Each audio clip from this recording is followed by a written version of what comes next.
If we're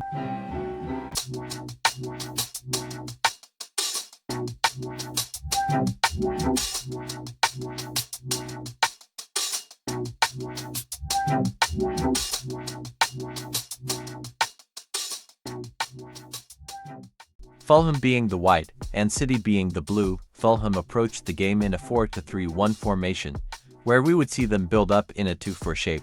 City in this game would not look to press intensely in this game. Their idea was to close of the Fulham players in order to nullify their build-up prowess. This did work initially and it would force Fulham to go long.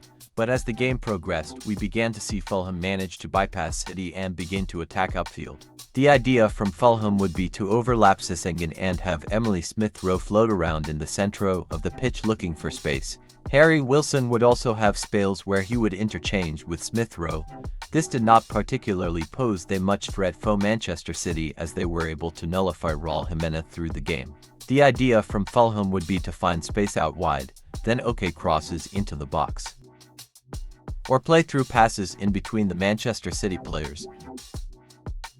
This would render Fulham's attack quite flat as it would not take much effort from City to stop Fulham from threatening their 18-yard box. To fully understand how Fulham's substitutions nearly toppled Manchester City, we first need to take a look at how City approached the game. City showed up in a 4-3-3 formation, building up in a 3-2 shape whenever Fulham would drop off from pressing.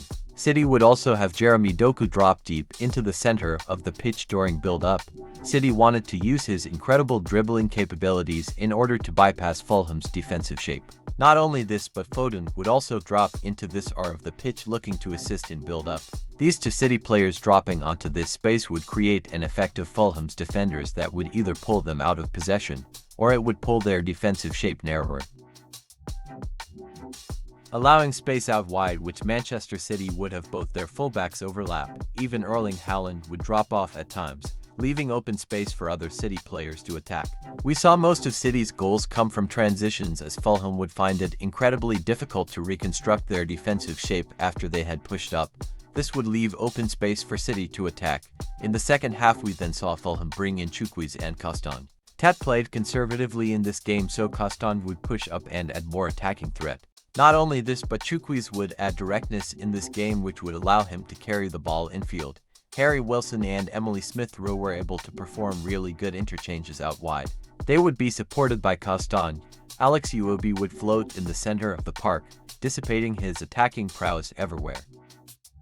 All this would cause City to begin to sit deeper than in the first half as they would look to close off the space in behind that Fulham would look to attack.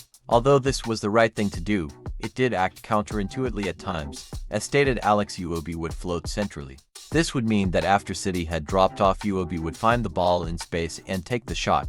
This situation repeated itself twice over for Chukwueze. He scored in a similar fashion to Alex Iwobi twice. This was a heavy indication that Fulham needed more runners on the pitch or players who could take on the opposition.